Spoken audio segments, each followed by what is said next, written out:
Kung isa kang lalaki na higit 10 anyos, may nagsabi na ba sa iyo na ang pakiramdam na pagod, mahinang sirkulasyon ng dugo o ang pagkawala ng sigla sa pakikipag-ugnayan sa iyong partner ay normal lang na bahagi ng pagtanda? Bilang isang doktor na inilaan ang aking buhay sa kalusugan ng mga kalalakihang tulad mo, narito ako para sabihin sa iyo na iyan ay isang kaisipan na kailangan nating baguhin. Paano kung ang totoong dahilan kung bakit mo nararamdamang tila hindi ka nakonektado sa iyong lakas, sa iyong partner at sa pagkatao mo ay walang kinalaman sa iyong edad? Paano kung ito ay tungkol sa kung ano ang kulang sa iyong katawan? Ang tinutukoy ko ay mga mineral. Oo, mga simple at mahahalagang mineral na maaaring siyang ugat ng mga problemang iyong kinakaharap. Ako po si Dr. Jose Reyes, isang doktor na dalubhasa sa pag-aalaga ng mga nakatatanda geriatric care. Mahigit 30 taon na akong tumutulong sa mga kalalakihan na maibalik ang kanilang enerhiya, sigla at kumpiyansa. Libo-libong mga asawa, veterano guro at lolo na ang nakausap ko na lahat ay may iisang damdamin, may kung anong nawala sa kanilang kalooban. At nagkaroon ako ng malaking karangalan na masaksihan silang muling magkaroon ng sigla. Karamihan sa mga lalaki ay sinasabihang mag-focus sa mga testosterone treatment, mga gamot o pagbabawas ng asukal. Ngunit may isang nawawalang bahagi na halos walang nakakapansin, 3 mahahalagang mineral na desperadong kailangan ng iyong katawan para ayusin ang daloy ng dugo, suportahan ang iyong mga hormone at ibalik ang pisikal na koneksyon na iyon. Ang katotohanan, maaari mong ginagawa ng tama ang lahat ng iba pang bagay, pero ramdam mo pa rin ang panghihina, pagkapagod o pagiging malayo kung kulang ka sa mga mineral na ito. Pero heto ang magandang balita: sa sandaling maibalik mo ang mga ito, ang pagkakaiba ay maaaring maging malakas at mabilis. Sa artikulong ito, tatalakayin ko ang 3 pangunahing mineral na makakatulong na muling buuin ang sirkulasyon, buhayin ang iyong gana at ikonektang muli ka sa iyong partner at sa iyong sarili. At pakiusap, huwag kang aalis dahil sa bandang huli ibubunyag ko ang numero 1 pagkakamali na nakikita ko sa mga nakatatandang lalaki na tahimik na sumisira sa lahat ng mga benepisyong ito. Ito ay isang mahalagang piraso ng puzzle na hindi mo gugustuhing makaligtaan. Ngayon, simulan na natin ang tunay na mahalaga. Mineral number 1, magnesium. Ang maestro ng sirkulasyon. Hayaan ninyong ikwento ko ang isang sitwasyon na paulit-ulit kong nakikita sa aking klinika. Isang lalaki, tawagin nating Juan, ang pumasok. Siya ay 27, marahil 73 anyos, at sinabi niyang palagi siyang pagod. Pinupulikat ang kanyang mga binti sa gabi, magulo ang kanyang tulog, at higit sa lahat, ramdam niyang hindi na siya konektado sa kanyang katawan, sa kanyang asawa, sa pagkatao niya noon. Kumbinsido siyang ito ay dahil sa katandaan. Ngunit kadalasan, ang tunay na nangyayari ay isang mabagal at tahimik na kakulangan sa isa sa pinakamahalagang mineral para sa katawan ng tao, ang magnesium. Ang magnesium ang hindi gaanong napapansing bayani ng kalusugan ng mga lalaki pagkatapos ng edad 60. Isipin mo ito bilang master controller ng iyong sirkulasyon. Tinutulungan nito ang iyong mga ugat na mag-relax at bumuka na nagpapahintulot sa dugong mayaman sa oxygen na makarating sa bawat bahagi ng iyong katawan, kabilang na ang mga lugar na pinakamahalaga para sa intimacy. Kung walang sapat na magnesium, humihina ang sirkulasyon, naninikip ang mga kalamnan at nauubos ang iyong enerhiya na parang may maliit na butas sa gulong.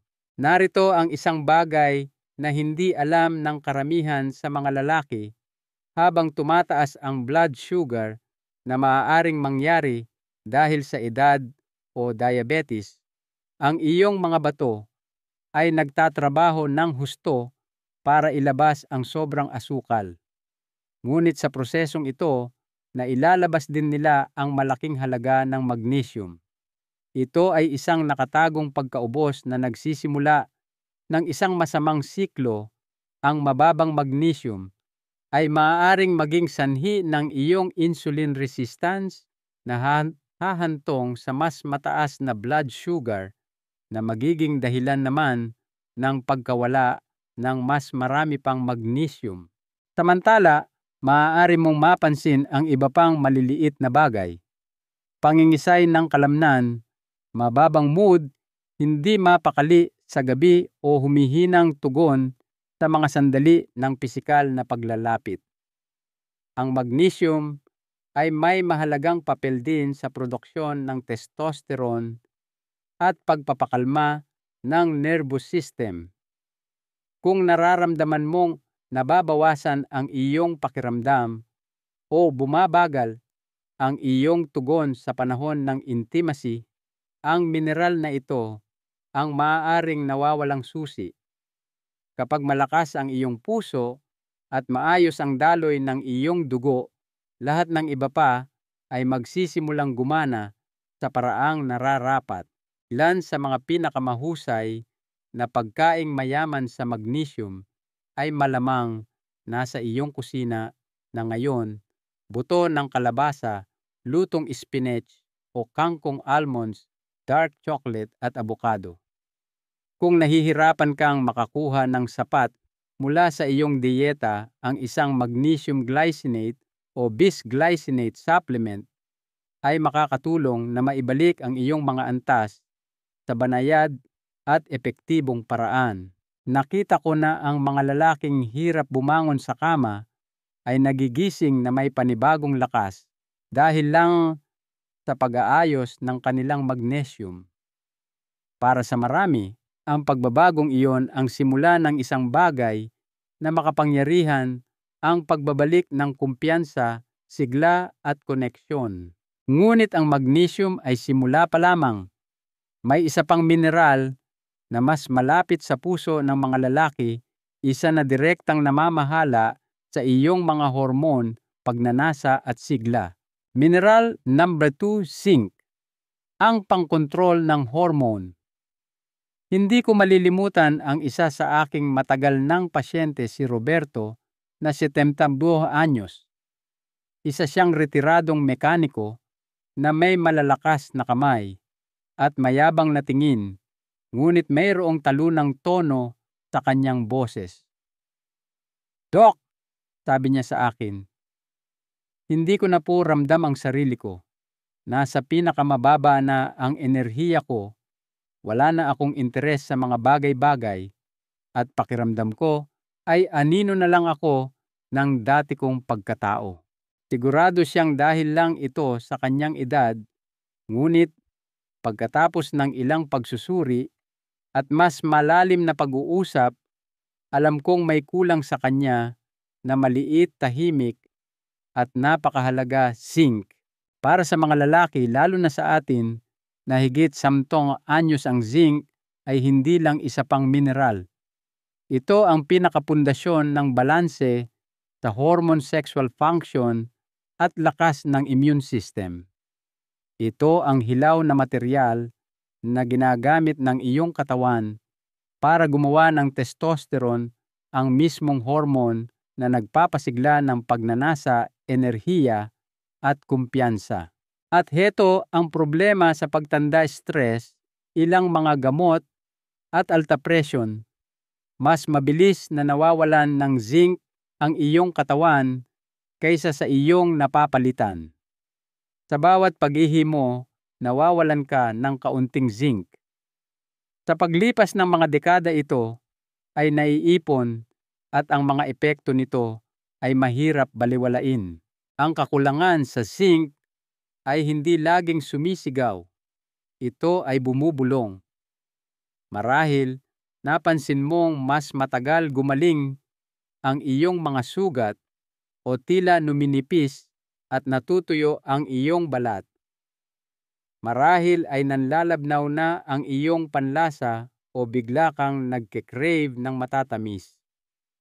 Para sa maraming lalaki, ang mga tahimik na senyales na ito ay nauuwi sa isang masakit na katotohanan, hindi na sila gumagana ng husto. Ngunit ang magandang katotohanan ay maaaring ayusin ang kakulangan sa zinc. Kapag naibalik mo ang iyong mga antas, lahat ay magsisimulang magbago. Maaaring maging stable ang testosterone, madalas na bumabalik ang libido, at maging ang iyong nerve function ay maaaring tumalas na siyang nagpapabalik ng pisikal na sensitivity at kasiyahan. Para kang muling nagbukas ng power switch. Ang mga pagkain tulad ng talaba-atay ng baka, buto ng kalabasa at chickpeas ay puno ng zinc. Kung kailangan mo ng karagdagang suporta, ang isang dekalidad na zinc picolinate o bisglycinate supplement ay makakatulong na maibalik ang iyong mga antas na madalas may kapansin-pansing pagbabago sa iyong pakiramdam sa loob lamang ng ilang linggo. Bumalik si Roberto makalipas ang 1 buwan na may ngiti na matagal ko nang hindi nakikita. "Dok," sabi niya, "sa totoo lang, hindi ko akalaing sasaya pa ako ng ganito.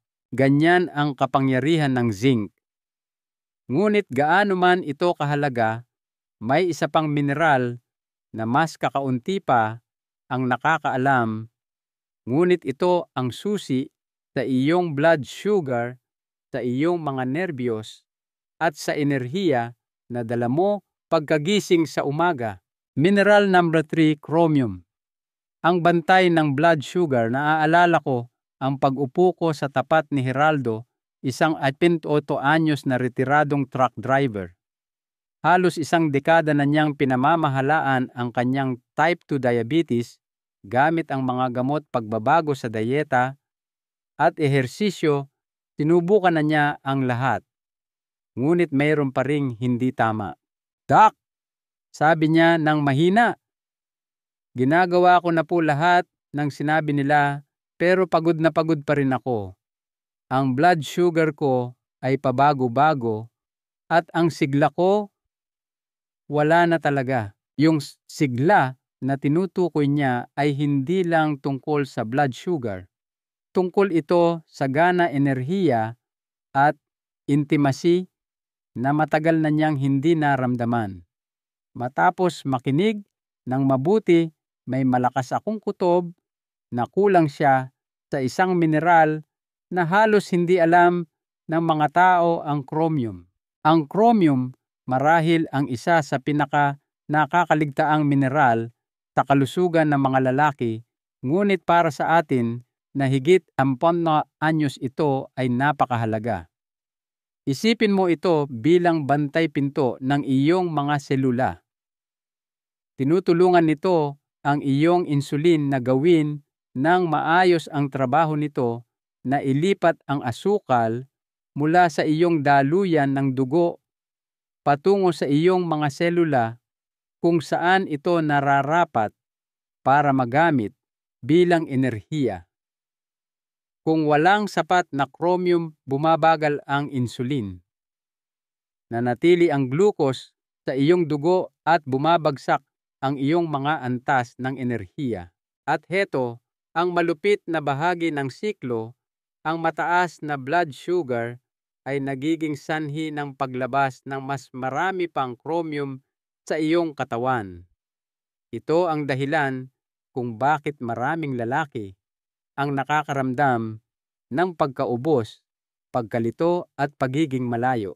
Ang nagpapalakas sa chromium ay ang tahimik nitong papel sa lahat ng bagay, mula sa pagkontrol ng gana hanggang sa balanse ng hormone. Kapag mababa ang iyong mga antas, maaaring tumindi ang cravings sa asukal, mas madaling maipon ang taba, at mas malakas ang tama ng energy crashes. Sa paglipas ng panahon, maaari pa itong makaapekto sa testosterone at libido na nagnanakaw sa mga lalaki, hindi lamang ng pisikal na sigla, kundi pati na rin ng kanilang emosyonal na koneksyon sa kanilang mga partner. Para sa isang lalaking tulad ni Geraldo na ramdam na nawala na ang kanyang galing sa loob at labas ng kwarto, ang pagpapanumbalik ng chromium ay nagdulot ng malaking pagkakaiba. Sa loob ng ilang linggo ng pagdaragdag ng mga pagkaing mayaman sa chromium at isang partikular na supplement, naging stable ang kanyang enerhiya, bumuti ang kanyang focus, at nagsimulang bumalik ang pakiramdam ng personal na kapangyarihan. Makakahanap ka ng chromium sa mga pagkain tulad ng broccoli, Brazil nuts, katas ng ubas karneng baka, at itlog. Kung hindi sapat ang pagkain, ang mga chromium picolinate supplement ay madaling maabsorb at ligtas para sa pang-araw-araw na paggamit sa katamtamang dami. Hindi kailangan ni Geraldo ng isa pang reseta. Kailangan niyang punan ang isang kakulangan na tahimik na pinagdusahan ng kanyang katawan sa loob ng maraming taon. Ngayon marahil ay iniisip mo, paano nangyaring hindi ko narinig ang tungkol dito? Hindi ka nag-iisa, ngunit may dahilan kung bakit karamihan sa mga lalaki ay mababa sa mga mineral na ito, at hindi lang ito tungkol sa edad. Bakit? Mas epektibo ang tatlong mineral na ito kapag magkakasama. May isang bagay akong natutunan matapos gamutin ang mga lalaki sa loob ng mahigit 3 dekada. Ang iyong katawan ay hindi gumagana ng magkakahiwalay. Lahat ay konektado. At pagdating sa iyong enerhiya, sirkulasyon at intimacy, iyan ay napakatotoo. Naalala ko isang araw, may 2 akong pasyente sunod-sunod. Ang isa ay umiinom lang ng magnesium. Ang isa naman ay nagsimula ng isang plano na may kasamang magnesium, zinc at chromium. Pareho silang nasa anyos, ngunit ang kanilang mga resulta ay parang gabi at araw. Ang lalaking pinagsama ang 3 mineral ay nag-ulat ng mas malinaw na enerhiya, mas mahimbing na tulog, mas matatag na blood sugar, at sa sarili niyang mga salita, mas may apoy sa kwarto kaysa sa naranasan ko sa loob ng 10 taon. Hindi iyon nagkataon lamang. Binubuksan ng magnesium ang mga daluyan ng dugo na nagpapahintulot sa dugo at sustansya na dumaloy ng malaya. Pagkatapos ay papasok ang zinc para suportahan ang produksyon ng testosterone at buhayin ang sensitivity ng nerbiyos. At gagana naman ang chromium upang patatagin ang iyong blood sugar na pumipigil sa mga energy crash na nagpapahirap sa lahat, mula sa motibasyon hanggang sa intimacy.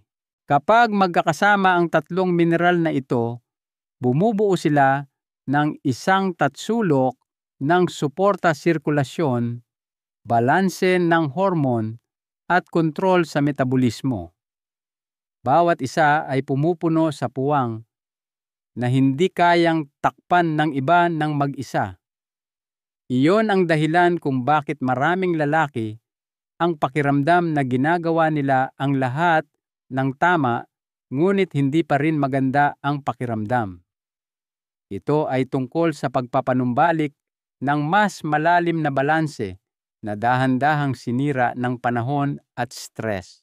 Ang magandang balita ay sa sandaling mapunan muli ang tatlong sustansyang ito sa pamamagitan ng matalinong pagkain at simpleng dekalidad na mga supplement. Madalas na naguulat ang mga lalaki ng malaking pagbabago. Hindi lang sila bumubuti ang pakiramdam. Mas nararamdaman nila ang kanilang sarili. Mas may kakayahan, mas tumutugon, mas buhay. Ngunit heto ang bahaging nakakaligtaan ng karamihan sa mga lalaki. Kahit na magsimula kang magdagdag ng mga mineral na ito, maaari mong hindi namamalayan na nauubos mo rin ang mga ito araw-araw. Ang mga nakatagong pamatay na umaagaw sa mga mineral na ito. Minsan may pasyente akong nagngangalang Francisco. Siya ay 71 anyos, matalas pa rin ang isip at puno ng katatawanan. Ngunit sinabi niya sa akin, "Dok, ginagawa ko na po ang sinabi ninyo.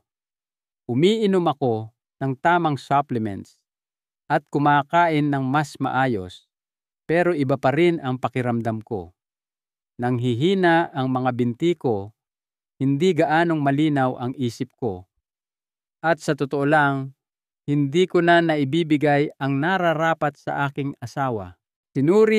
Yuri namin nang mas malapitan ang kanyang pang-araw-araw na gawi at doon ko napagtanto.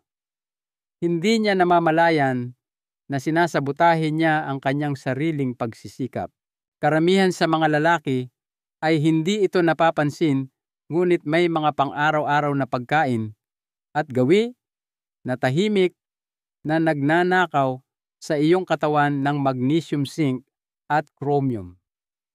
Hindi lang ito tungkol sa kung ano ang hindi mo nakukuha. Ito ay tungkol sa kung ano ang aktibong kumakalaban sa iyo. Refined sugar. Sa bawat pagtaas ng iyong blood sugar mula sa cake cookies o matatamis na inumin, inilalabas ng iyong mga bato ang magnesium at chromium upang subukang bumawi. Kung mas maraming asukal ang iyong kinakain, mas marami ang nawawala. Caffeine, ang ilang tasa ng kape sa isang araw ay maaaring tila hindi nakakapinsala, ngunit kapag idinagdag mo ang mga soda at energy drink, seryoso ang epekto. Maaaring harangan ng caffeine ang pagsipsip ng magnesium at magdulot ng stress sa iyong sistema. Alcohol, malaki ang epekto nito. Ang alcohol ay nakakabawas ng zinc, nagpapataas ng pamamaga, at maaaring makagambala sa balanse ng hormone, lalo na ang testosterone. Sobra-sobrang calcium. Maraming lalaki ang umiinom ng calcium supplements para sa kanilang mga buto, ngunit ang sobrang calcium ay maaaring makipagkumpetensya sa magnesium at zinc para sa pagsipsip sa iyong bituka na nag-iiwan sa iyong kulang. Mga processed food. Ang mga mabilis na microwave meal, puting tinapay, at mga dekahong merienda ay tinanggalan na ng kanilang natural na sustansya at puno ng mga sangkap na maaaring humarang sa pagkuha ng mineral. Nang ipaliwanag ko ito, lahat kay Francisco, nagulat siya. Hindi ko po alam na sinisira ko pala araw-araw ang lahat ng mabuting ginagawa ko, sabi niya. Nang bawasan niya ang asukal, itigil ang araw-araw na soda, at ayusin ang kanyang mga gawi, nagsimulang magbago ang lahat para sa mas mabuti. Bumalik ang kanyang enerhiya, naging mas malinaw ang kanyang isip, at bumalik ang kanyang koneksyon sa kanyang asawa na mas matibay pa kaysa dati. Kaya ngayon na alam mo na kung ano ang maaaring umuubos sa iyo, Paano ka ba talaga magsisimulang muling magpalakas ang 7 araw na pag-aayos? Ibalik pasiglahin, muling kumonekta. Kapag nakikipag-usap ako sa mga lalaki tungkol sa pagbawi ng kanilang lakas at intimacy, karamihan ay inaakala na aabutin ito ng buwan o huli na ang lahat. Ngunit ang nakita ko sa aking sariling mga pasyente ay nagsasabi ng ibang kwento. Ang pagbabago ay maaaring mangyari ng mas mabilis kaysa sa iyong inaakala. Minsan ay nagkaroon ako ng pasyenteng nagngangalang Jorge, isang 85 anyos na byudo na kamakailan ay muling nag-asawa. Lumapit siya sa akin nahihiya at nagsabing, "Masaya na po ulit ako, Doc, pero hindi sumasabay ang katawan ko sa puso ko." Nagsimula kami ng isang simpleng 7 araw na plano. Hindi ito isang crash diet o isang tumpok ng tableta, kundi tamang pagkain, ilang matalinong supplements, at madaling pang-araw-araw na gawi. Sa loob ng isang linggo, naramdaman ni Jorge ang mas maraming enerhiya, mas malinaw na pag-iisip, at sa kanyang mga salita, isang apoy na akala ko'y hindi ko na muling mararamdaman. Ang planong ito ay epektibo dahil ibinabalik nito ang kinuha ng panahon at stress. Narito ang isang sulyap sa kung ano ang kasama rito: isang makapangyarihang almusal. Simulan ang bawat araw na may 2 itlog, hiwa ng abokado at ginisang spinach. Ang kombinasyong ito ay tumatama sa lahat ng 3 pangunahing mineral, magnesium, zinc at chromium, at tumutulong na patatagin ang iyong blood sugar para sa buong araw. Pampalakas sa tanghali. Ang isang dakok ng buto ng kalabasa at isang maliit na piraso ng dark chocolate ay maaaring makasapat sa cravings habang pinupunan muli ang iyong mga imbak na magnesium at zinc. Isang matalinong tanghalian, isipin ang inihaw na salmon na may quinoa at broccoli. Ito ay isang mabisang kombinasyon para sa sirkulasyon at suporta sa mineral. Isang masustansyang hapunan, subukan ang grass-fed na karneng baka na may steam chard o asparagus, mga pagkaing nagpapalusog sa iyong puso, hormones at sigla. Isang pampakalmang gabi bago matulog, kumain ng isang pirasong Brazil nut para sa chromium at selenium at uminom ng isang nakakakalmang tasa ng herbal tea para tulungan kang matulog ng mahimbing at makabawi.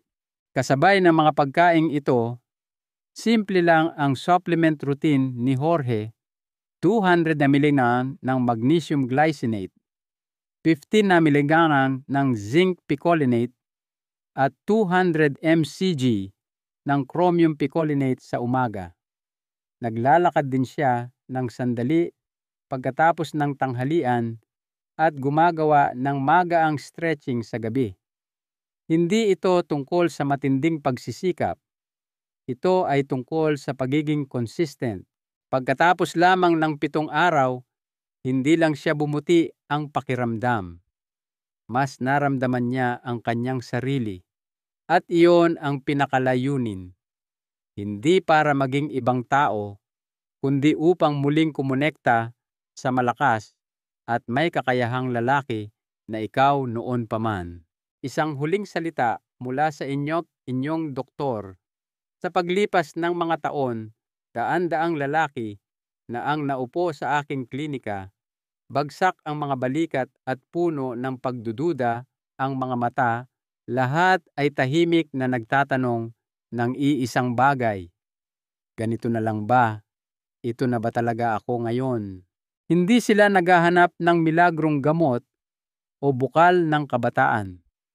Gusto lang nilang muling makaramdam na buhay na may kakayahan, malakas at konektado. At paulit-ulit kong nasaksihan ang mga lalaking iyon na lumabas sa aking klinika Makalipas ang ilang linggo na mas tuwid, ang tayo mas malapad ang ngiti at muling kumukonekta sa isang bahagi ng kanilang sarili na akala nila ay nawala na magpakailanman. Narito ang pinakamahalagang aral sa buhay na natutunan ko sa aking trabaho: hindi kailangang kunin ng pagtanda ang iyong lakas, ngunit ang pagsuko sa iyong sarili ang gagawa nito.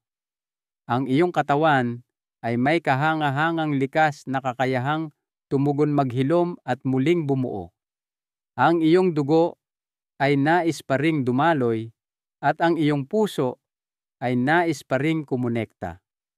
Kailangan mo lang maging katuwang nito at bigyan ito ng mga tamang kasangkapan. Ang mga mineral na ito ay hindi binabago kung sino ka. Ipinapaalala nila sa iyong katawan kung paano maging kung ano ito noon pa man, isang buhay humihinga at masiglang sistema na binuo para sa layunin, pagnanasa at koneksyon. Gusto kong marinig mo ito ng malinaw at malakas. Hindi ka sira, hindi ka masyadong matanda, at hindi ka pa tapos. Nakakita na ako ng mga lalaki sa kanilang 60s, 70s at kahit 80s na muling binuo ang kanilang sigla at pinalalim ang kanilang intimacy sa mga paraang akala nila ay imposible. Nasa loob mo rin ang parehong potensyal na iyon. Ang kailangan lang ay isang desisyon na itigil ang pagtitiis at simulang parangalan ang tunay na kailangan ng iyong katawan. Sana ay may napukaw ang mensaheng ito sa iyong kalooban, isang tahimik na boses na nagsasabing, handa na akong muling makaramdam na buhay. Pakiusap, huwag mong hayaang maglaho ang boses na iyon. Kung nakarelate ka sa artikulong ito, gusto kong marinig ang iyong saloobin. Mag-iwan ng komento sa ibaba at ibahagi ang isang bagay na susubukan mo. Ang iyong kwento ay maaaring magbigay inspirasyon sa isa pang lalaki sa kanyang paglalakbay. At kung nais mong makatanggap ng mas praktikal at makapangyarihang payong pangkalusugan na tulad nito, mangyaring mag-subscribe upang manatiling konektado. Panghuli, kung meron kang kaibigan, kapatid o ama na kailangang marinig ang mensaheng ito, mangyaring ibahagi ito sa kanila. Minsan ang kaunting pag-asa ang pinakamabisang gamot sa lahat.